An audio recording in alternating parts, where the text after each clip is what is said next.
Order order news laundry के weekly podcast reporters without orders में आपका स्वागत है। आज 20 अगस्त है और शाम के करीब 4 बज रहे हैं और आज हमारे साथ, जैसा कि हमारा फॉर्मेट है कि हम हफ्ते की बेहतरीन रिपोर्ट्स की कहानियां और उनके बनने की पीछे की कहानियां दोनों पर बात करते हैं रिपोर्टर्स से।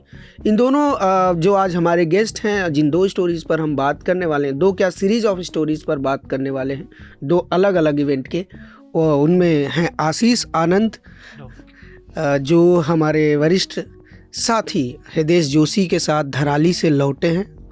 आप दोनों ने वहाँ से मिलकर 7 रिपोर्ट वहाँ से की है। अवधेश जी हैं जो लगातार ग्राउंड पर रहते हैं। इनकी हाल ही में यूपी में जो हाफ इनकाउंटर का जो यूपी पुलिस का है कि इस तरह से उनका क्राइम को कंट्रोल करने का दावा है, उस पर इनकी बहुत ही एक इन्वेस्टिगेटिव रिपोर्ट आई है, वीडियो रिपोर्ट है। और इसके अलावा जो दिल्ली में डॉग लवर्स का प्रोटेस्ट चल रहा है उसको भी अवधेश जी ने कवर किया है। लेकिन इसके साथ ही मैं आपको बता दूं कि आज भी अभी संसद की कार्रवाई चल रही है, सदन की कार्रवाई चल रही है और आज सदन में गृह मंत्री अमित शाह ने 3 बिल इंट्रोड्यूस किया है, जिसमें से पहला जो बिल है वह संविधान के 130वें संशोधन की बात करता है और दूसरा जो बिल है उस बिल का नाम है the Jammu Kashmir reorganisation amendment bill 2025 और तीसरा बिल है the government of union territories amendment bill 2025। इन तीनों बिल के बारे में ये बताया जा रहा है मोटे तौर पर कि यह तीनों बिल एक तरह का लीगल फ्रेमवर्क तैयार करते हैं। प्रधानमंत्री, union ministers, chief ministers and minister in states and union territories, उनको हटाने का एक लीगल फ्रेमवर्क ये बिल प्रदान करता है, जिसमें यह कहा जा रहा है कि अगर इन पदों पर बैठा हुआ कोई भी व्यक्ति किसी सीरियस क्रिमिनल केस में अरेस्ट होता है या फिर डिटेन होता है और इसकी अवधि 30 दिन बताई जा रही है, तो फिर उसको हटाया जा सकता है। इस बिल में जो नए प्रावधान हैं उसके मुताबिक अभी जो अपोजिशन विरोध कर रहा है इस बिल का, वह यह कह रहा है कि इस बिल के जरिए देश में विपक्षी सरकारों को टारगेट किया जाएगा, क्योंकि यह बिल इन्वेस्टिगेशन एजेंसियों को यह पावर देता है कि वह किसी भी मुख्यमंत्री को हटा सकते हैं। जैसे एग्जाम्पल के तौर पर आप अरविंद केजरीवाल का एग्जाम्पल देख सकते हैं। लोकसभा चुनाव से पहले उन्हें अरेस्ट कर लिया गया था और अगर वह अभी ये बिल लागू हो जाए, उसके बाद भी उन्होंने मुख्यमंत्री पद से इस्तीफा नहीं दिया था, लेकिन अगर ये बिल लागू हो जाते हैं तो फिर अरविंद केजरीवाल जैसा केस अगर किसी और का बनता है तो उनको मुख्यमंत्री पद से हटाया जा सकता है। फिलहाल इस बिल को पार्लियामेंट की ज्वाइंट कमेटी के पास भेज दिया गया है। उसके बाद बिल पे चर्चा होगी और चर्चा के बाद यह बिल पास होता है कि नहीं, यह देखने वाली बात होगी। लेकिन इसके साथ एक बात और है कि लोकसभा और राज्यसभा दोनों में एनडीए यानी कि बीजेपी का बहुमत है, तो ये बिल पास होने के भी चांसेस ज़्यादा हैं। इस बीच वोट चोरी को लेकर आज भी सदन के बाहर प्रदर्शन हुआ। इंडिया ब्लॉक के नेताओं ने प्रदर्शन किया और दूसरी तरफ वोट चोरी को लेकर राहुल गांधी और तेजस्वी यादव यात्रा भी निकाल रहे हैं बिहार में। खैर, अब हम लौटते हैं उन रिपोर्ट्स पर जिन पर हम बात करने वाले हैं। आशीष और हमारे वरिष्ठ साथी हृदय जोशी धराली की जो आपदा है उत्तराखंड में, वहाँ से लौटे हैं और इन लोगों ने वहाँ पर 7 ग्राउंड रिपोर्ट्स की है और अवधेश जी हमारे साथ हैं। अवधेश जी, आपका भी स्वागत है। बहुत शुक्रिया अनमोल। अवधेश जी की एक स्टोरी आई थी यूपी के हाफ एनकाउंटर पर, जिसे सरकारी यूपी पुलिस की लैंग्वेज में ऑपरेशन लंगड़ा बोला जाता है। उस पर इनका इन्वेस्टिगेशन आया था, जिसमें इन्होंने बताया कि कैसे स्क्रिप्टेड तरीके से यूपी पुलिस हाफ एनकाउंटर को अंजाम दे रही है और कई बार इसमें मासूम लोग भी फंस रहे हैं। इसके अलावा अवधेश जी लगातार ग्राउंड पर रहते हैं, फील्ड रिपोर्टर हैं, तो इन्होंने जो अभी डॉग लवर्स बनाम सुप्रीम कोर्ट जो पूरा मामला चल रहा है उसको भी बहुत ही अच्छे से कवर किया इन्होंने। प्रोटेस्ट में भी आप गए थे और बहुत ही अतरंगी प्रोटेस्ट था वो। हाँ, मैं एक था तरह से देखा जाए तो पुलिस ने काफ़ी ज्यादती की जो प्रोटेस्ट कर रहे थे। इस बार मैं गया था तो मारपीट भी हुई, पुलिस ने धक्का मुक्की की और बाकायदा फाइट हुई और फिर उनको बस में रख के किसी को नल्ला छोड़ दिया, किसी को फाइट मतलब पूरा लाइक टसल। हाँ बिल्कुल, वो वीडियो भी है। मेरा अपना खुद का न्यूज़ लॉन्ड्री का वीडियो है जो महिला पुलिसकर्मी थी, कैसे जो प्रोटेस्ट करने कुछ लड़कियां आई थी उनको पकड़ के ज़बरदस्ती उठा के अंदर ले जाया गया, फिर वो आपस में उनको घूंसे मार रहे हैं एक दूसरे को। मतलब प्रोटेस्ट तो चल ही रहा था, तो लेकिन पुलिस नहीं चाहती थी कि वहाँ प्रोटेस्ट हो, तो बार बार अनाउंसमेंट हो रहा था वहाँ से माइक से कि आप यहाँ से चले जाइए, हट जाइए, उस तरह का बार बार। फिर उसके बावजूद वो लोग बोल रहे थे कि भी नहीं, हम तो यहाँ मंदिर में आए हैं, प्रार्थना करने आए हैं। उनका कहना था कि हम डॉग लवर हैं और अपने जो ये कुत्ते हैं या डॉगी हैं इनके लिए प्रार्थना करने आए मंदिर में। ये हनुमान मंदिर की बात है सीपी की। तो पुलिस ने कहा कि ठीक है, अब दर्शन हो गए तो आप चले जाइए।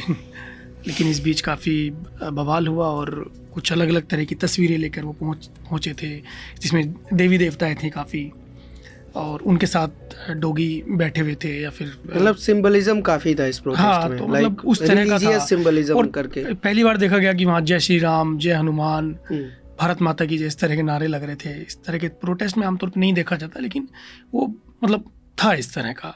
उस पर हम और डिटेल में बात करेंगे कि क्या क्या चीज़ें चल रही हैं इस पे।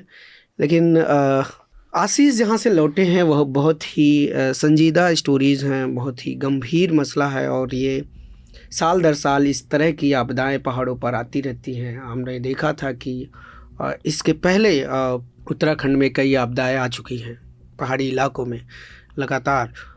तो आशीष, जब 5 को ही यहाँ पर जैसे ही खबर आई आप लोग निकल गए थे यहाँ से 5 की शाम में, हाँ 5 अगस्त को, तो आप लोग कैसे पहुँचे वहाँ पर? क्योंकि ऐसे हालात में लोकेशन तक पहुँचना भी, क्योंकि एक आपदा है और सब कुछ तहस नहस, इंफ्रास्ट्रक्चर, रोड, सड़कें, पुल सब तहस नहस हो चुका होता है। ऐसे में आप लोग कितनी दूर से आपको पैदल जाना पड़ा या ट्रैक करना पड़ा? वो पहुंचने का एक स्ट्रगल रहा होगा, उसको अगर आप बता पाएँ तो। वहाँ जाने के लिए हरिद्वार ऋषिकेश वाला रूट लेके हम निकल रहे थे बाई कार। तो रास्ते में इतनी तेज़ बारिश होने लगी रात को 10-11 बजे के बाद, इतनी मूसलाधार बारिश हो रही थी, कुछ आगे दिख नहीं रहा था दूर दूर तक। और जब ऋषिकेश हम पहुँचे तो वहाँ पे हमें गंगा का फ्लो इतना पुल से मतलब कि इतना नीचे बस था, गंगा का फ्लो इतना ऊपर गंगा बह रही थी वहाँ पे। तो हमें अंदाज़ा लग गया कि स्थिति बहुत ख़राब है आगे की। फिर हम आगे गए तो पुलिस वालों ने हमें बोला कि इस रास्ते से नहीं जा सकते हैं, बट हमने बताया कि हम मीडिया से जाना ज़रूरी है, तो उन्होंने फिर जाने दिया। बट आगे फिर लैंडस्लाइड हुआ रखा था, तो हमें फिर वापस घूम के आना पड़ा। फिर हमें वहीं पे एक छोटे से होटल में स्टे करा हमने उस दिन। फिर अगले दिन हम देहरादून मसूरी वाला रास्ता रूट लेके निकले हम। तो हम पहुँचे तो हम पहले दिन तो दोपहर तक एक जगह है वहाँ पे भटवाड़ी करके, भटवाड़ी, हाँ। तो आपने जितनी भी रिपोर्ट्स देखे होंगे शुरुआत के 3-4 दिन के, वो भटवाड़ी से ही हो रहे थे, क्योंकि भटवाड़ी के पास एक जो रोड था वो टूट गया था पूरा, कनेक्टिविटी खत्म थी, उसके आगे आप नहीं जा सकते थे। और धराली जाने का वो एक रास्ता है। तो सारी रिपोर्टिंग वहीं हो रही थी, सब अनुमान लोग यहीं से लगा रहे थे कि यहाँ पे ये हाल है, तो यहाँ से 50 किलो 60 किलोमीटर आगे क्या हाल होगा। तो हम भटवाड़ी में ही फिर हम, तो उत्तरकाशी में आर्मी ने अपना बेस बना रखा था, रेस्क्यू जो टीम थी उनकी बेस थी, उनकी चॉपर्स जा रही थी। तो हम कभी भटवाड़ी आ रहे थे, कभी उत्तरकाशी भाग के जा रहे थे कि कोई विक्टिम का फैमिली मिल जाए, कुछ तो इन्फॉर्मेशन मिले। पर धराली में ना नेटवर्क काम कर रहा था ना कुछ, तो वो लोग भी परेशान हो रहे थे जो उनके घर वाले थे, परिवार वाले थे, कि उनको जाने दिया जाए और या तो कुछ इन्फॉर्मेशन दिया जाए कि उनके घर के कितने लोग मिसिंग हैं या सब ठीक हैं कि नहीं हैं। वो मतलब उनको नहीं क्लियर था, और हमारे साथ भी यही हो रहा था। तो हम थोड़े बहुत वहीं से स्टोरीज कर पा रहे थे, अपडेट दे पा रहे थे कि ये हो रहा है। फिर अगले दिन भटवाड़ी का पुल बना, तो हम फिर आगे गए थोड़े से, फिर वहाँ पे एक जगह और पे रास्ता कुछ ही 100-200 मीटर आगे फिर एक रोड पूरा गंदा तरह से टूटा हुआ था। फिर एक दिन हम वेट किए, फिर हम उसके अगले दिन हम गंगनानी पहुँच गए। गंगनानी जो है वो हर्सिल जाने के रास्ते में पड़ता है। वहाँ से 28 किलोमीटर है आपका हर्सिल, और वहाँ से 2 किलोमीटर आगे धराली है, ठीक है। तो गंगनानी पे क्या था कि वो वहाँ पे ऐसे टर्न था, ऐसे टर्न था रोड, ऐसे रोड टर्न था, इधर पहाड़ था इधर खाई था, और यहाँ से एक नदी आ रही थी जो बरसाती नदी होती है, वो बहुत फ्लो में आ रही थी। तो उस वजह से वो पुल बनाने में बड़ी दिक्कत आ रही थी, क्योंकि जो लोहे का पुल है उसको बनाने के लिए आपको पीछे जितना वजन आपको डालना होता है, तब जाके आप पुल, मतलब लोहे का पुल है तो उसको आगे बढ़ जाएगी। जितना वजन ज्यादा डालिएगा उतना आगे पुल आगे बढ़ाना है, फिर थोड़ा और आगे बढ़ाना है तो और वजन डालिए। और वहाँ पे पीछे पहाड़ था तो वजन डाल नहीं पा रहे थे, एक जेसीबी बस उसके ऊपर खड़ा कर रखा था, इसलिए तो फिर धीरे धीरे मैनुअली कर रहे थे, एक एक इंच करके। तो वहाँ पे हमारा 2 दिन चला गया, हम आगे बढ़ ही नहीं पा रहे हैं। हम कभी डिस्ट्रिक्ट हेडक्वार्टर आ रहे हैं, कभी आगे बढ़ रहे हैं, फिर बीच में तो 2 दिन ऐसा है कि हम पीछे भी नहीं आ रहे हैं, आगे भी नहीं जा रहे हैं, क्योंकि पीछे का भी रास्ता खराब हो रखा है और पीछे जाने में रिस्क ये है कि अगर हम पीछे गए और वापस आए टाइम फिर ये रास्ता खराब हुआ तो हम जो यहाँ तक पहुंचे हैं वो भी हम खो देंगे। तो जैसे कि होता है ना लड़ाई में कि आप एक पॉइंट पे पहुंच जाते हैं तो उसको कब्जा करके आपको रखना होता है, क्योंकि आप पीछे हटे या कहीं और गए तो वो पॉइंट आपसे लूज हो जाएगा। तो वो वाला सीन था पूरा। हम वहीं पे जो भी मिल रहा था खाने को खा रहे थे, क्योंकि मोस्ट ऑफ द होटल बंद थे, क्योंकि जाहिर सी बात है कि जब टूरिज्म नहीं है तो वो लोग होटल क्यों खोल के रखेंगे। तो फिर गंगनानी में क्या हुआ कि सबसे खतरनाक टर्न वो आया कि आप जब ग्राउंड पे होते हो, आपके पास कुछ करने को नहीं होता है, तो सबसे ज्यादा चीज वो खाती है आपको कि यार आपको देखते हो कि रोज दिन घंटे बीतते जा रहे हैं और कुछ करने को नहीं है, कुछ मिल नहीं रहा है रिपोर्ट करने के लिए। वो चीज़ बहुत ज़्यादा फ्रस्ट्रेटिंग होता है। आपको पता नहीं है कि अगले कितने दिन बाद मिलेगा वो चीज़ आपको, क्योंकि हमें कुछ लोग इन्फॉर्मेशन आ रही थी कि ये तो एक है, इसके आगे पूरा रास्ता गया हुआ है 3-4 जगह पे। तो हम समझ में नहीं आया था हम करे तो करे क्या। फिर तो और भी बाकी ऑर्गेनाइजेशंस के लोग भी थे, बातचीत हो रही थी, सब फ्रस्ट्रेटेड हो रहे थे। फिर क्या हुआ कि किसी को आर्मी वालों ने किसी एक जर्नलिस्ट को, मेन स्ट्रीम के जर्नलिस्ट को बाई वो चॉपर लेके गए वो। पर बहुत सारे लोग जो थे मेन स्ट्रीम मीडिया के ही, वो ट्राई करते थे चॉपर से चले जाए, बट वो आर्मी वाले मना कर रहे थे, नहीं ले जा रहे थे चॉपर से, ऊपर से ही बात कर रहे थे वो लोग, नहीं ले जा रहे थे। फिर हमने देखा है गंगनानी में एक दिन कि वहाँ पे SDRF की जो टीम थी वो रस्सी बांधी हुई थी उस रोड पे, और वो लोगों को, लोकल्स को क्रॉस करा रहे थे। तो हम गए, बोले कि यार लोकल्स क्रॉस कर रहे हैं तो हमें भी क्रॉस करने दो। तो वो बोल रहे हैं कि नहीं, ऊपर से आदेश नहीं है, ये नहीं है, वो नहीं है। हमने DM SP सबसे बात कराई, उसने बोला जाने दो। फिर भी वहाँ पे जो लोकल पुलिस थी नहीं जाने दे रही थी हमें। तो हम वो रीज़न दे रहे थे कि ये पहाड़ी लोग हैं, ये चले जाएंगे, आप लोग पहाड़ी लोग नहीं, आप नहीं जा पाओगे। तो हमारे साथ जो लोग थे, 10 लोग थे, मतलब अलग अलग ऑर्गेनाइजेशन के लोग थे। उसमें एक वहाँ के ऑर्गेनाइजेशन के भी लोग थे, राहुल कोटियाल जी का जो 12 मासा ऑर्गेनाइजेशन है, वो टीम भी वहीं पे थी। तो उन्होंने बोला कि यार हम तो पहाड़ी हैं, हमें जाने दो, हमारा तो जीवन ही पहाड़ में बीता है, यही रिपोर्ट करते हैं हम। तो वो उन्हें भी नहीं जाने दे रहे थे। फिर क्या हुआ कि एक पुलिस वाला आया और हमें ऑफ द रिकॉर्ड बोला कि अगर जा पाओ तो यहाँ से चले जाओ। वो बोल के निकल गया। कोई और रास्ता बताया मतलब? हाँ, कोई और रास्ता बताया। और कितना लंबा था? मतलब मुझे ये बताओ कि यहाँ जो जिस रास्ते से तुम लोग जा रहे थे वो कितना लंबा था, और जो दूसरा रास्ता बताया वो कितना लंबा था? 20 कदम का वो पुल था जो टूटा हुआ था। 20 कदम, मैं बता रहा हूँ आपको, 20 से 30 कदम से ज्यादा नहीं होगा वो पुल। बहुत छोटा सा पैच था एक पुल का, लोहे का पुल जो आप देखते हैं पहाड़ों पे होती है, छोटे छोटे। बस वो पार करना था? बस वो पार करना था। रस्सी लग रखी थी, जाने देते वो हमें। और वहाँ पे SDRF NDRF की टीम थी, उनके गाइडेंस में जाते हम ज्यादा सेफ रहते हैं। पर वहां पे हमसे बोल दिया गया ऑफ द रिकॉर्ड, आगे किसी ने बोल दिया, पुलिस वाले ने, कि यहाँ से चले जाओ। और उसके लिए हमें एक खड़ी पहाड़ी ऐसे थी और एक खड़ी पहाड़ी ऐसे है, और बीच में भागीरथी बह रही है, भागीरथी नदी। बहुत रिस्की था। हाँ, और उस पे हमें उतरना है, फिर भागीरथी क्रॉस करना है, फिर हमें चढ़ना है। पुलिस वाले ने बोला तो आई वी थॉट कि यार ऐसे थोड़ी बोल देगा, कुछ तो लोग जाते होंगे, लोकल जाते होंगे, कुछ तो वे होगा, कुछ तो मतलब पहाड़ों में होता है ना कि आप जैसे कि खेतों में आप देखे होंगे कि पैर से चलते चलते एक रास्ता बन जाता है, वहाँ की घासें हट जाती हैं। तो जब ऐसे कुछ रास्ता होगा, निकल थोड़ा डिफिकल्ट होगा। 10 लोग हैं साथ में, हाथ हाथ पकड़ के चले जाएंगे। बेसिकली स्टार्टिंग में 14 लोग थे, 10 लोग नहीं थे। तो हम चले गए, हम उतरना शुरू किया। हम देख रहे हैं कि यहाँ तो कोई आया ही नहीं है। ये होता है ना कि वो पाथ की एक फ्रेज है इंग्लिश में कि choose the road less travelled. तो वो कभी ट्रेवल ही नहीं हुआ था वो रास्ता, वो ऐसा था, नेवर ट्रेवल्ड था वो। तो हम गए, तो अब वो खड़ा पहाड़ी, और उसमें पकड़ने के लिए आपके पास घास था बस। पहाड़ी घास मजबूत होती है, लेकिन भरोसा नहीं होता है ना आपको। तो बेसिकली मुझे जो लग रहा है वो ऑफ रिकॉर्ड रिपोर्ट कुछ नहीं था, वो कह रहा था कि यहाँ से नहीं जाना, बाकी कहीं से जाओ, ऐसी इशारा कर दिया। वो रास्ता वास्ता नहीं था। नहीं था वो रास्ता, नहीं होता है, तो गोली दे रहा था। यही होता है, उसको यही लगा कि ये जाएंगे, थोड़ा सा उतरेंगे 100 मीटर, फिर आ जाएंगे, अपनी औकात दिख जाएगी कि नहीं चढ़ पाएंगे, वापस आके शांत बैठ जाएंगे। पर हम नीचे गए तो हम जाते गए। अब 10-12 लोग हैं, तो कोई जाते रहे तो लाइन बहुत लंबा बनता है ना।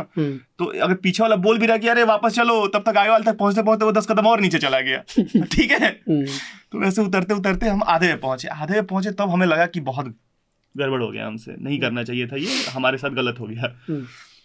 पर हम वापस जा नहीं सकते थे क्योंकि बहुत खड़ी पहाड़ी थी वो, बहुत खड़ी थी। वापस जाना ज़्यादा रिस्की था। तो हमने थोड़ा कि यार इतना आ गए हैं, वापस जाना रिस्की है, तो वापस चलते हैं। तो वहाँ पे एक बहुत ही सीनियर जर्नलिस्ट हैं, तो वो थे, और एक मेन स्ट्रीम के और जर्नलिस्ट थे, 2 उनके कैमरा पर्सन थे, और 2 लोगों की टीम। तो मैं टोटल 4 लोग ऐसे थे जो बहुत गंदा गिर गए वहाँ पे, स्लिप होके बहुत गंदा गिरे। और वो आगे बढ़ने के हाल में ही नहीं थे। फिर उनको रेस्क्यू करने के लिए एनडीआरएफ और एसडीआरएफ में से कोई एक आया था। बाद में उन लोगों ने, टीम ने ट्वीट भी किया था कि हमने रेस्क्यू किया है। तो हम 10 लोग बच गए, 14 लोग चले गए। कितना टाइम लगा आपको फाइनली पहुंचने में वहां तक, धराली तक? हमें 20 कदम को पार करने, धराली तो दूर की बात है, वो जो 20 कदम का पुल नहीं पार करने दिया, उतना क्रॉस करने के लिए हमें 4.5 घंटे का ट्रैकिंग करना पड़ा। फाइनली पहुंचे ट्रैक करके। सैफ भाई जो हमारे प्रोड्यूसर हैं वो आपको दिखाएंगे कि हम कैसे नदी क्रॉस कर रहे हैं, कैसे पहाड़ चढ़ रहे हैं। फिर उसके बाद जब आप वहां पहुंचे तो वहां का क्या मंजर था धराली का? मैं सही बताऊं तो मैं धराली कभी गया नहीं था, तो मैं मतलब जो पहले गया होता ना वो उसको बहुत शौक हो जाता है, क्योंकि आप इमेजिन करो कि मैं गया तो मुझे लगा कि ऐसा ही है, एक मिट्टी है नदी के किनारे और बहुत आगे घर बना हुआ है और इस इलाके में कुछ नहीं है। मुझे एक पहला नज़र में मुझे फ़र्क ही नहीं पता चला, इतनी गंदी बर्बादी थी। बट हम जब पास में गए तब हमें दिखा और लोगों से जब बात किया तो पता चला कि जो भागीरथी नदी यहाँ से बहती थी वो इतना तेज वो पानी का फोर्स आया, मलबा लेके आया, तो उसको भागीरथी नदी को उसने ढकेल दिया। नदी अब 10 कदम 20 कदम पहले बह रही है, इधर बह रही है। 70 से 80 3 तल्ले की 4 तल्ले की जो होटल्स की बिल्डिंग थी उनके पास छत दिख रहे थे, सपाट 2 तल्ले 3 तल्ले का तो सपाट जमीन के अंदर। एनडीआरएफ वाले एसडीआरएफ वाले कुदाल से खोद रहे हैं, जेसीबी चल रही है, पर उसका कोई मतलब लग नहीं रहा था, क्योंकि 50 फीट मलबा, 3 तल्ले बिल्डिंग, आप मैनुअली या जेसीबी से नहीं खोद सकते हो एक पूरे गांव का। और धराली गांव उस इलाका का सबसे बड़ा गांव माना जाता है, क्योंकि वो लोकेशन ऐसा था ना कि गंगोत्री एक्सप्रेसवे वहां से गुजरती है, उत्तरकाशी गंगोत्री एक्सप्रेसवे। तो वहाँ पे बड़ा बाजार लगता था, जहाँ पे सेब का मार्केट लगता था या बाकी मार्केट लगता था। होम स्टेज थे बहुत सारे। हरसिल भी पास में है, हरसिल बगल में है, वहाँ से 2 किलोमीटर 3 किलोमीटर दूर। तो एक प्राइम लोकेशन था वो। तो बाजार पूरी खत्म, मतलब एक बड़ा सा बाजार जमीन के अंदर चला गया है, वो दृश्य था। और उसके बाद जब जो वीडियोज वहाँ से आए थे, वो वीडियोज सोशल मीडिया पर काफ़ी वायरल हुए थे। तो जब ये बात आप उन फैमिलीज से मिले, उन लोगों से मिले जिनके फैमिली के लोग मिसिंग हैं या यूँ कहें दब गए हैं या बह गए हैं, उन लोगों से मिले, उनके फैमिलीज से मिले, क्या उसमें कुछ आंकड़ा मिल पाया कि इसमें कि कितने बच्चे थे, कितनी महिलाएं थी, कितने पुरुष थे? जो पहला वीडियो जो हम पूरी दुनिया ने देखा था वो वहाँ पे एक गाँव है मुखवा करके, जो कि धराली के ठीक ऊपर गाँव है, वहां से बनाई गई थी वीडियो। हमने उन लोगों से भी बात की जो जिसने वीडियो बनाई थी। उसमें हमारी एक रिपोर्ट है, पूरा 7-8 मिनट का हमारा रिपोर्ट है। तो उन्होंने बताया था हमें कि उस दिन 1:30 बजे 1:35 पे पहला बार आया था वो मलबा का वो, और उसके बाद 6 बार आया था, शाम 5:30-6 बजे तक आया था, आते रहा था वो, थोड़ी देर पे आ रहा था। हाँ, तो हम जब परिवार वालों से मिले ना, तो परिवार वाले की स्टोरी ये थी कि वहाँ पे एक मेला लगा हुआ था, उस दिन मंदिर के पास मेला लगा हुआ था। उस दिन मेला भी लगा था। हाँ, तो इस वजह से कैजुअलिटी कम हुई, क्योंकि जो लोग थे ना वो मार्केट में नहीं थे, मेले के लिए गए थे। और बाकी अभी ऑफ सीजन थोड़ा चल रहा था, तो होटल्स वगैरह खाली थे। सेब की फसल जो 20 दिन बाद आने वाली, उस वजह से मार्केट डाउन था भी, क्योंकि फसल अभी तैयार नहीं हुई थी, तो इस वजह से लोग कम थे वहाँ पे। उस दिन बारिश हो रही थी और मेला लगा हुआ था। हर गाँव का मेला लगता है, तो गाँव के लोग मंदिर पे थे, मंदिर थोड़ी ऊंचाई पे है, तो इस वजह से थोड़ा सा बचा, लोगों की कम कैजुअलिटी हुई। लेकिन क्या हुआ कि जैसे कि हमने बात किया तो सौरव और गौरव 2 भाई हैं, तो उसमें से गौरव मिसिंग है। और सौरव ने बताया हमें कि उनका भाई, मतलब वो जब मलबा आया, हल्ला हुआ, तो वो गए नीचे। उन्होंने पूछा मम्मी से कि कहाँ है, उन्होंने बताया कि नीचे गया है वो। और वो घर से ऊपर से जब थोड़ा सा बाहर आके उन्होंने देखा नीचे का मंजर, उन्होंने यही बोला सीधा, उनका यही स्टेटमेंट था, लाइन थी उनकी बस यही कि चलो लाश लाने चलते हैं। आप सोच सकते हो कितना भयावह रहा होगा वो मंजर, कि आदमी अपना उम्मीद, जो सबसे बड़ी चीज़ होती है, उम्मीद ही खो दे इंसान, कि मेरा भाई वहाँ नीचे मार्केट में गया है, और वो नज़ारा देख के बोल दे कि वो नहीं बच पाएगा, चलो डेड बॉडी निकालने चलते हैं। और अभी तक बस एक ही डेड बॉडी निकली है। इतना भयावह था वो कि इतने नीचे ज़मीन के अंदर है कि अभी तक बस एक ही बॉडी रिकवर हो पाई है। आज 5 से 15 दिन हो गए आज। बस उनकी नहीं, किसी और की उनकी तो अच्छा, वो मिली भी नहीं है, उनकी नहीं मिली ऐसा ही। और सेम उसी इंसान का जो गौरव मिसिंग है, उनके जो फूफा के, मतलब जैसे कि बुआ की जो बेटे हैं सुमित नेगी, वो भी मिसिंग है। ऐसा ही हुआ था जब ऑपरेशन सिंदूर चल रहा था। उसके बाद पाकिस्तान की तरफ से जो सेलिंग हुआ था पुंछ में, जिसमें करीब 13 लोग पुंछ के थे, पुंछ सिटी के, जिनकी डेथ हुई थी। तो उसमें एक फैमिली थी, मतलब आमने सामने घर था दोनों का। तो सेलिंग हो रही थी पूरे शहर में, तो वहाँ भी सेल गिरा था। तो वो 2 भाई थे, ये हमारी स्टोरी में भी है, रिपोर्ट में भी है। तो वो 2 भाइयों में क्या था, एक छोटा भाई था, एक बड़ा भाई। छोटा भाई घर पे आया, वो उसकी दुकान थी शहर के बाहर, उस दिन दुकान पे नहीं गया, उसकी शादी नहीं थी। वो घर आया और उसने सोचा कि सेलिंग वेलिंग हो रही है तो मैं अपने मम्मी पापा के पास रहूँगा, यहाँ थोड़ा सा इन लोगों की फैमिली के साथ रहूँगा, यहाँ मेरी ज़रूरत है। और सुबह का टाइम था, वो बस बाहर निकला, ऐसे बाहर गया एक फ़ोन पर बात करने, बाहर गया तब तक से लाके गिरा। जीव धमाका हुआ, तब तक माँ चिल्लाई कि क्या हुआ। बड़ा भाई निकल के आया और उसने ऐसे देखा, और वो बता रहा था कि ये 10 सेकंड की भी बात नहीं होगी कि इधर से ये गया है, उधर से धमाका हुआ और तुरंत मैं बाहर निकला हूँ। और वो बाहर निकला और उसने देखा तो फिर उसके भाई पूरी, पहले धुआं एकदम हो गया, धुआं छटा 10-5 सेकंड बाद। जब उसने देखा तो उसका भाई ज़मीन पर पड़ा था और पूरा छर्रे घुसे हुए थे आर पार, सीने से आर, यहाँ से पार, पूरा एकदम 10 सेकंड में। तो ये जो इस तरह की घटनाएं होती हैं, ये बस वो फैमिली जान पाती है उसको। जितना मतलब जब वो बताते हैं, उनकी हम सुनते हैं ना, तो वो उस टाइम उसको विजुलाइज करना बहुत मुश्किल हो सकता, किसी के लिए भी वो मुश्किल हो जाता है, क्योंकि जिसने झेला है और जिस पीड़ा से वो बताते हैं वो बहुत ही भयावह मंजर होता है, बस ये बता रहा था। और ऐसा कई फैमिलीज के साथ वहाँ तो हुआ था। वहाँ तो 2 बच्चों की जिनकी डेथ हुई थी, जेन और जोया। वो तो फैमिली घर से निकल कर जा रही थी, घर छोड़कर वो लोग जा रहे थे कि छोड़ देना है शहर, सिटी। और वो जुड़वा थे, 10 मिनट 15 मिनट के अंतराल पर पैदा हुए थे दोनों। और वो गिरा वहाँ पर, वहाँ भी एक सेल गिरा था और उसकी वजह से वो दोनों बच्चों की भी मौत हो गई थी। तो इस तरह के जो, मतलब ये तो आप एक हादसे की बात कर रहे हैं, लेकिन इस तरह की जो फैमिली से आप जस्ट 2 मिनट 4 मिनट बाद जो होता है, जैसे आशीष आपको याद होगा, हम लोग जब ये स्टैम्पीड हम लोग कवर किए थे, ये हाथरस में बाबा वाला, तो हॉस्पिटल में हम एक महिला से मिले थे, तो वो इस बात कर हो रही थी कि उनके साथ जो आई थी वो उनका हाथ पकड़ी थी और वो हाथ पकड़े वो दब गई, वो मर गई। और ये कह रही थी मैं खींच नहीं पाई। उनको बहुत गिल्ट था इस बात का कि आप किसी के साथ दबे हुए हो, आप उनका हाथ पकड़े हो और वो कह रही हैं बहन जी मेरा हाथ मत छोड़ना, मुझे बचा लो, और आप बचा नहीं पाए। ये कितना बड़ा गिल्ट होगा किसी के लिए कि आप साथ में आए, वो कह रहा है कि मुझे बचा लो, आप भी दबे हुए हो, आप कोशिश करो, लेकिन आपको लोगों ने खींच लिया, लेकिन उनको नहीं खींच पाया और उनकी डेथ हुई। वो जो गिल्ट होता है और वो जो असहाय होने वाली जो फीलिंग होती होगी, हाँ, वो आपको पूरे जिंदगी कितना हंट करती होगी, ये सोचने वाली चीज़ है। तो खैर लौटते हैं अवधेश जी आप पर। अवधेश जी, यूपी का जो इनकाउंटर मॉडल है, इसको कानून, यूपी की, उत्तर प्रदेश के योगी गवर्नमेंट में कानून व्यवस्था का एक नया एक प्रतिमान गढ़ा गया इनकाउंटर के जरिए। इनकाउंटर को एक कानून व्यवस्था सुधारने का बहुत बड़े विकल्प के तौर पर एक बड़ी रणनीति बताया गया योगी गवर्नमेंट का।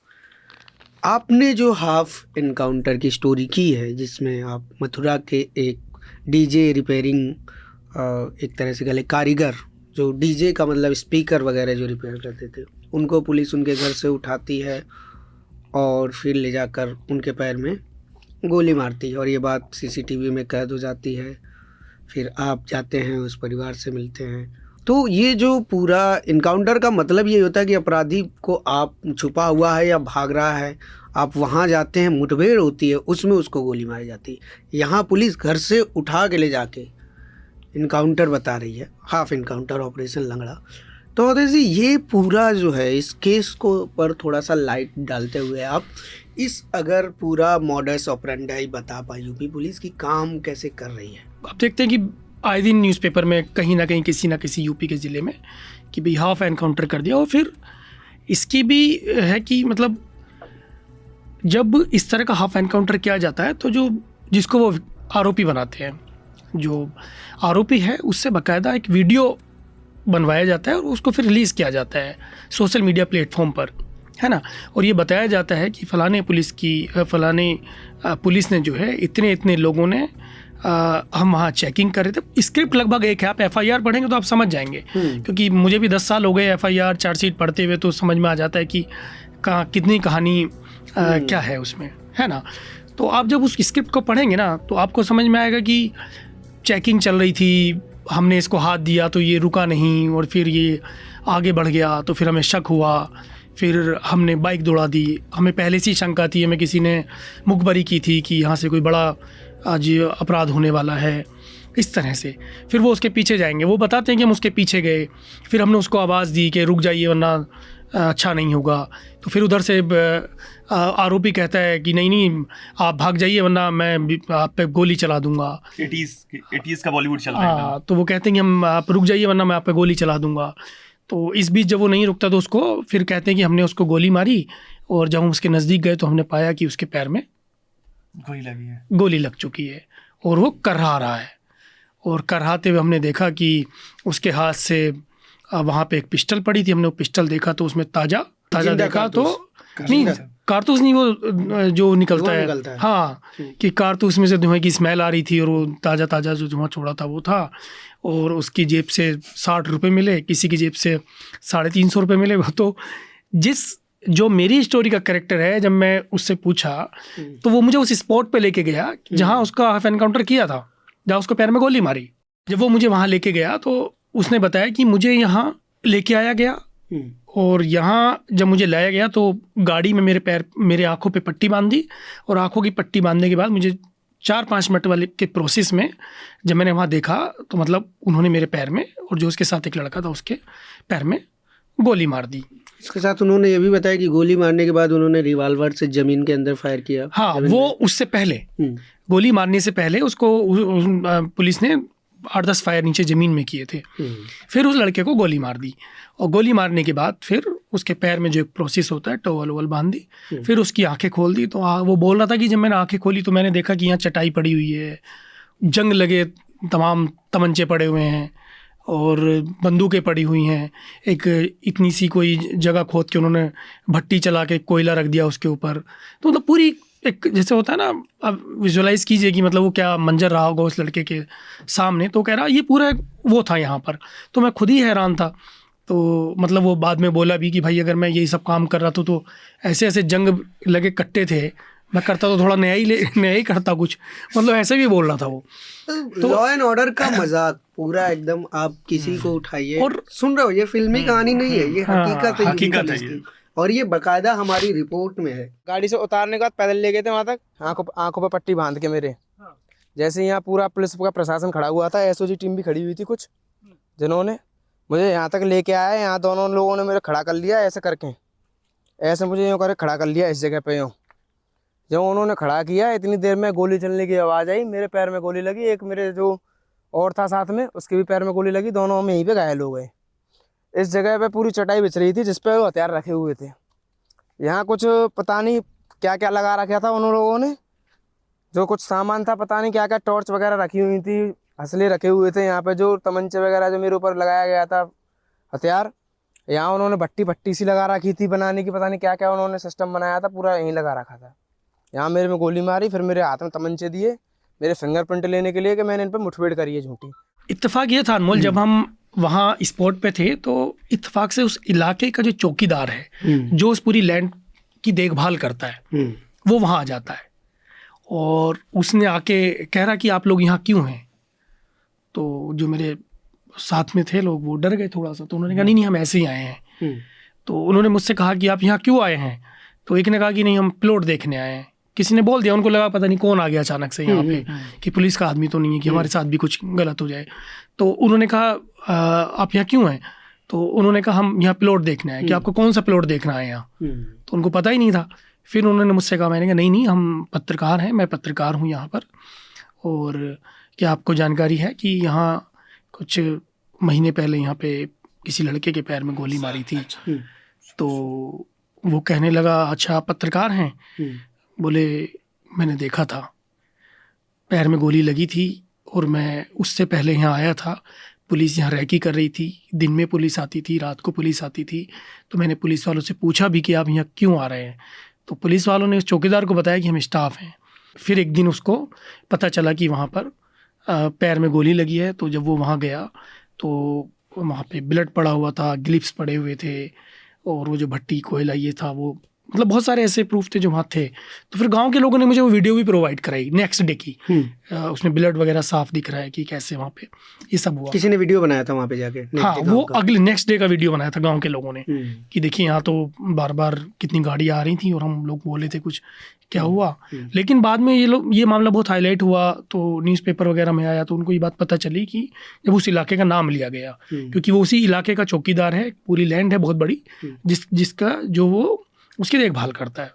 तो ये इत्तेफाक था कि जब हम गए तो उसने हमको ये सारी कहानी बताई तो और चीज़ें क्लियर हुई कि देखिए कैसे। तो उसने बताया कि यही यहाँ पे एक ही कि किसी को पैर में गोली नहीं मारी, इसके अलावा भी पैर में गोली मारी है लोगों की उस स्पॉट पे, उसी स्पॉट पे लाके। तो उन्होंने बताया कि 3 लोगों को यहाँ गोली मारी है टोटल अभी तक। तो ये बहुत मतलब अजब था कि मतलब कैसे किसी को ले जाके इस तरह से। और ये भी देखिए कि जब उस लड़के को उठाया गया तो ये पूरी घटना सीसीटीवी कैमरे में कैद हो गई, जो सीसीटीवी हमें उपलब्ध कराए बाद में। ये घटना 3 सीसीटीवी में कैद हुई और तीनों के फुटेज हमारी रिपोर्ट में शामिल है। वो कि जब उस लड़के को उठाया गया तब ले जाते हुए और मतलब उसको 4 दिन बाद गोली मारी ना, उसको रखा गया, एसओजी टीम ने एक रूम में रखा हुआ था उसको। तो ये भी बता रहा था कि कैसे पुलिस वाले जो है वहाँ मतलब हथियार लेके आए थे, एक सफ़ेद कपड़े में गाड़ी में रखे थे, फिर वो उसको किसी दूसरे गेट से बाहर लेके गए। तो ये पूरी स्क्रिप्ट जिस तरह वो बता रहा था, मुझे उस स्पॉट पे लेके गया। उसकी माँ ने देखिए कि जब वो लड़के को पुलिस उठा के लेके गई थी तो उसकी मम्मी को नहीं पता था कि यहाँ से उसको पुलिस लेके गई है। उसकी जब वो गया था मार्केट तो जिस दुकान से उसको उठाया था तो उसकी माँ ने कहा कि बेटा वापस नहीं लौटा। तो उन्होंने आसपास के लोगों से कहा कि मेरा बेटा वापस नहीं आया, कहाँ गया है। तो किसी ने कहा कि आप जो है शिकायत कर दीजिए थाने में। तो बोले, किसी ने उनको राय दी कि मतलब उतने एजुकेटेड नहीं है वो लोग, तो किसी ने कहा कि 24 घंटे होने दीजिए, उसके बाद आपकी शिकायत दर्ज होगी। तो वो 24 घंटे बाद यानी कि अगले दिन वो लोग गए, फिर उन्होंने बाकायदा शिकायत दी कि मेरा बेटा। कसूर क्या था? कसूर उस लड़के का ये था, जैसे मैंने पता लगाया कि जो दूसरा वाला उसका भी कोई मतलब ये तो क्लियर ही नहीं हुआ ना क्या है उसका। आपराधिक रिपोर्ट भी ऐसा नहीं है कि उसने कभी ऐसे किसी मामले में रहा हो। उसके अगेंस्ट में सिर्फ एक एफआईआर दर्ज है पहले से, वो भी इस बात की है कि वो किसी लड़की से उसका अफेयर था, वो प्यार करता था। उस लड़की को वो लेके साथ में कहीं रह रहा था, तो कुछ लोगों ने उसके खिलाफ ये शिकायत दी थी कि ये लड़का जो है इस लड़की को भगा के ले गया ज़बरदस्ती। एक चीज़ इसमें बस बताइए कि जो हाफ इनकाउंटर होता है, जब पुलिस गोली मारती है तो क्या इस बात का ध्यान रखती है कि जो पैर है वो कुछ दिन बाद चलने लायक हो जाए या पूरी तरह से? आशीष, कई बार इस बात पे भी सवाल उठता है कि गोली लगी कहाँ से है। ये बड़ा अच्छा सवाल है। तो हम ज़्यादातर मामलों में देखते हैं कि गोली मांस में लगती है। पैर है तो ये सामने से पैर है तो मांस में लगती है ऐसे कि वो पार हो जाएगी तो वो जल्दी ठीक हो जाएगा। या फिर अब मान लीजिए कोई अपराधी भाग रहा है, तो ये तो कॉमन सेंस की बात है कि कोई अपराधी भाग रहा है, आपको उसको गोली मारनी है तो जाहिर सी बात है पीछे से गोली लगेगी, है ना, साइड से नहीं लगेगी। हाँ, तो बहुत सारे केस में क्या होता है, जैसे इस लड़के का है तो इस लड़के को एकदम सामने से गोली मारी है, पैर है तो उसको यहाँ से गोली मारी है, उसकी दोनों हड्डियाँ टूट गई हैं, मतलब चल नहीं पाएगा, मतलब ठीक हो गया है वो, लेकिन अभी लंगड़ा के चलता है थोड़ा सा। लेकिन उसके सामने से गोली मारी है, दोनों हड्डियाँ उसकी टूटी। हाँ, फ्रंट से गोलियाँ मारी हैं उसको। और वो एक्सरे है मेरे पास, उसकी एक्सरे की रिपोर्ट है मेरे पास। हमने अपनी रिपोर्ट में भी उसको दर्शाया है कि कैसे उसकी दोनों पैर की जो है वो हड्डी टूट गई है। खैर, इस पर अगली स्टोरी भी आपकी आने वाली है? हाँ, मैं ये मेरी पहली रिपोर्ट थी। इसके अलावा मैं कानपुर गया, मैं अलीगढ़ गया, ग्रेटर नोएडा गया मैं, तो वहाँ से 3 केस और हैं मेरे पास।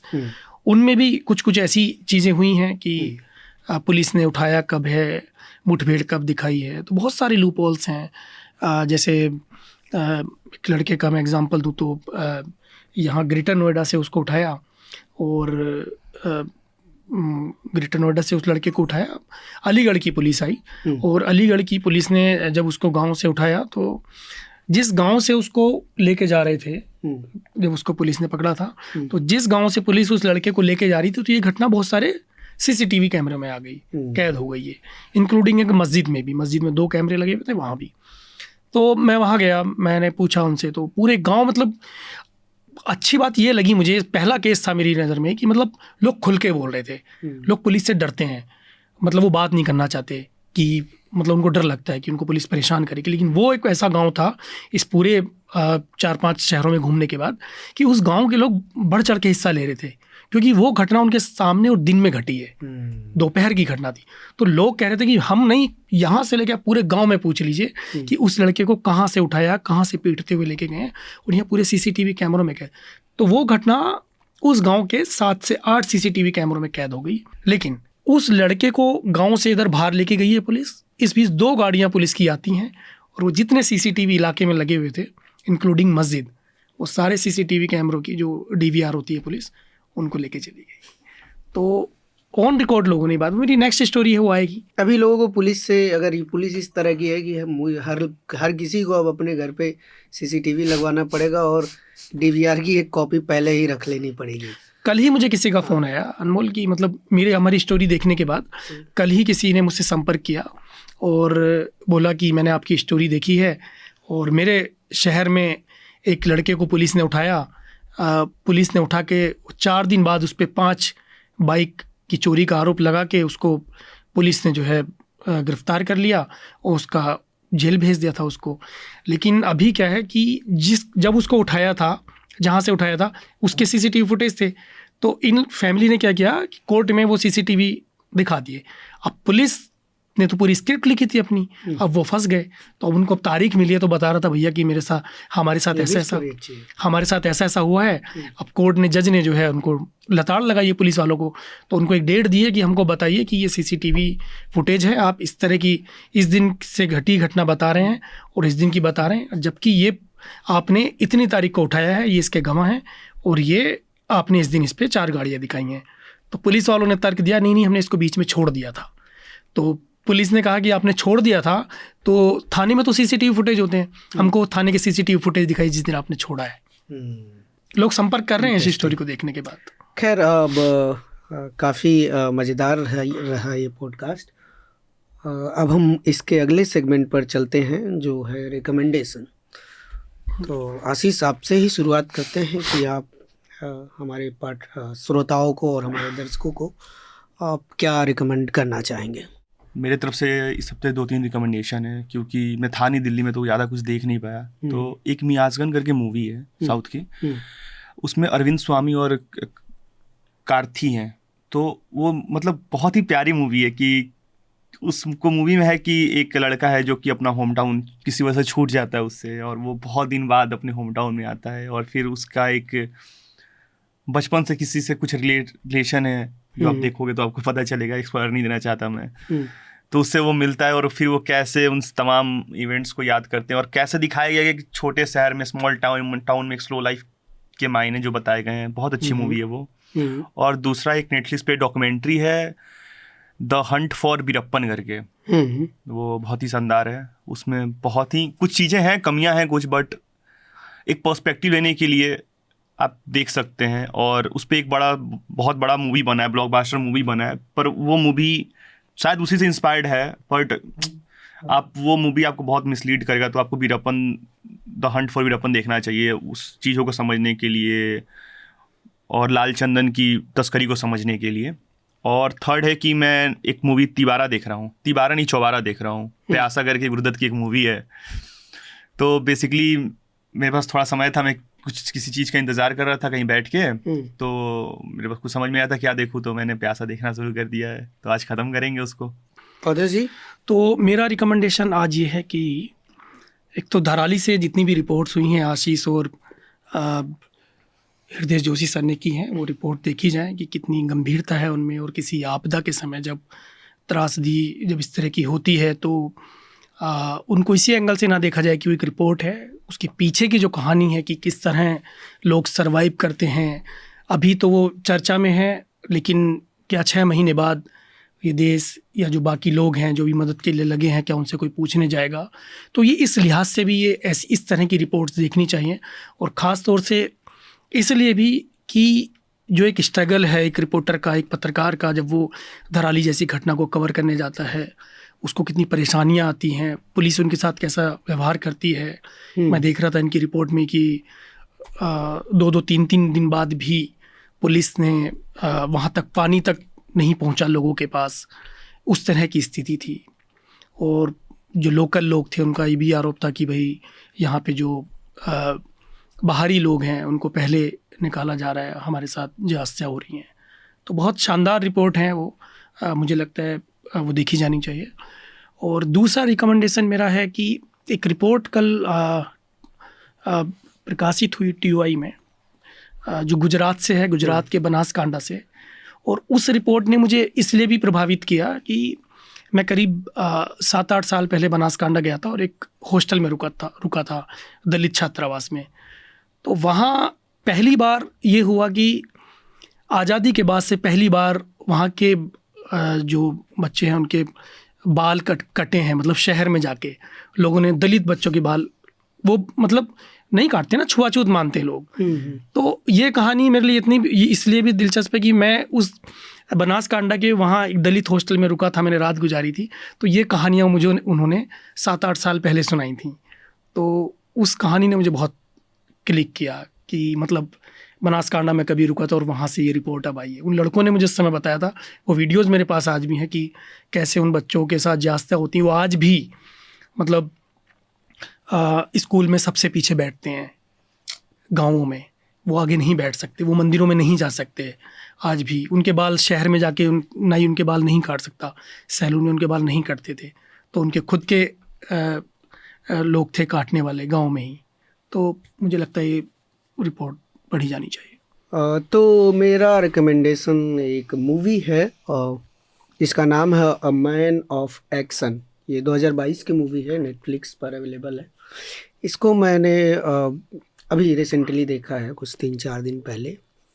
एक कहानी है एक स्पेनिश अनार्किस्ट की जिनका नाम लूसियो अर्टूबिया होता है, और एक ये काउंटर फिटिंग ऑपरेशन करते हैं बेसिकली पेरिस में। और उसमें ये होता है कि अमेरिका का सबसे बड़ा सिटी बैंक होता है, उसका एक ट्रेवलर्स चेक होता है, उसको वो लोग फॉर्ज करते हैं, फिर नकली चेक बनाते हैं। और पर स्टोरी ये नहीं है कि एक आदमी है जो ट्रेवलर्स चेक को नकली ट्रेवलर्स चेक बना रहा है।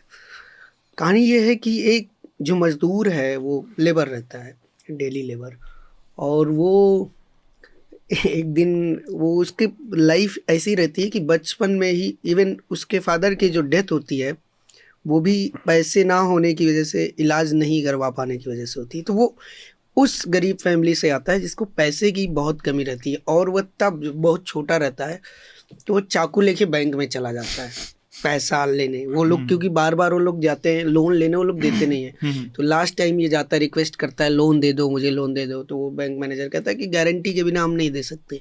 तो वो एक छोटा सा चाकू निकाल के उसको तानता है कि दे दो। और जब वो तानता है तो वो खुद उस वक्त इतना डर जाता है कि वो सुसु कर देता है अपने पैंट में, वो बच्चा छोटा सा। और तो लेकिन उसके फादर की डेथ हो जाती है पैसे की वजह से। तो उस तंगी से वो फिर निकल के आता है और बड़ा होता है तो भी वो मजदूर ही रहता है। जब वहाँ मजदूर कर रहता है तो वो बहुत काम करता है, ठीक, काम बहुत जल्दी जल्दी करता है। तो बाकी के जो रहते हैं वो होता है ना कि तुम इतना जल्दी जल्दी काम क्यों कर रहे हो, हम पे प्रेशर आ जाएगा, ठीक है। तो वो उनकी बात नहीं सुनता है। अच्छा, लेबर्स में भी, हाँ, लेबर्स में होता है ना कि तुम जल्दी काम क्यों कर रहे हो। जो पहले से हैं वहाँ पर वो अपने हिसाब से कि ज़्यादा काम है धीरे धीरे करेंगे। कोई ज़्यादा कर रहा है तो भाई वो ठेकेदार को या बाकी लोगों को लगेगा ये तो इतने ही टाइम में इतना काम कर दे रहा है, तुम क्यों नहीं कर पा रहे। हाँ, तो वहाँ पर थोड़ा सा बवाल होता है। फिर वो लोग शाम को बैठते हैं, चिल करते हैं, तो पूछते हैं कि ये सब बात होती है कि मना करने के बाद भी इसने क्यों किया। तो उसमें से कोई बोलता है क्योंकि ये अनार्किस्ट है। तो पूछता है अनार्किस्ट क्या होता है। ये वो होते हैं जिनको किसी का ऑर्डर मानना पसंद नहीं है, ठीक है। तो उस समय 70s के सेटअप में ये मूवी है, 60-70s के, कि उस समय फिर लेफ्ट का भी चल रहा था, लेफ्ट का उभार हो रहा था, कम्युनिज्म का बहुत सारी चीज़ें चल रही थी, हाँ, क्रांति हो गई थी। और अलग अलग तरह की फीमेल्स का अपना अलग था कि भाई ठीक है रेवोल्यूशन तो हो गया लेकिन फीमेल्स को नहीं मिला, अभी फाइनेंशियल फ्रीडम नहीं मिला, बहुत सारी चीज़ें उस समय चल रही थी ऑलरेडी पूरे दुनिया में। तो बेसिकली ये मूवी है उन्हीं लूसियो अर्टूबिया की जिनको दुनिया भर के अनार्किस्ट एक मतलब सुप्रीम मानते थे। उनके घर पर लोग जाते थे उनसे मिलने। अभी हाल ही में उनकी डेथ हुई है, ज़्यादा टाइम नहीं हुआ है, जिंदा थे वो। और लोग दुनिया भर के अनार्किस्ट उनको as a like godfather type का, कि इनसे बड़ा तो कोई नहीं हो सकता है, वर्शिपिंग टाइप का, उनसे मिलने उनको देखने जाते। तो उन्होंने किताब भी लिखी है। ये मूवी उन पर है, आप देखें। इस तरह के लोगों को भी समझना कि कैसे आते हैं इस अंडरस्टैंडिंग से और उस टाइम दुनिया पे क्या चली थी, इस बारे में ये मूवी काफ़ी डिटेल में बात करती है, पर मूवी है तो मूवी ही है, मूवी जैसी ही बात करेगी। आप ज़्यादा डिटेल में जानना चाहते हैं तो किताब पढ़ लीजिएगा।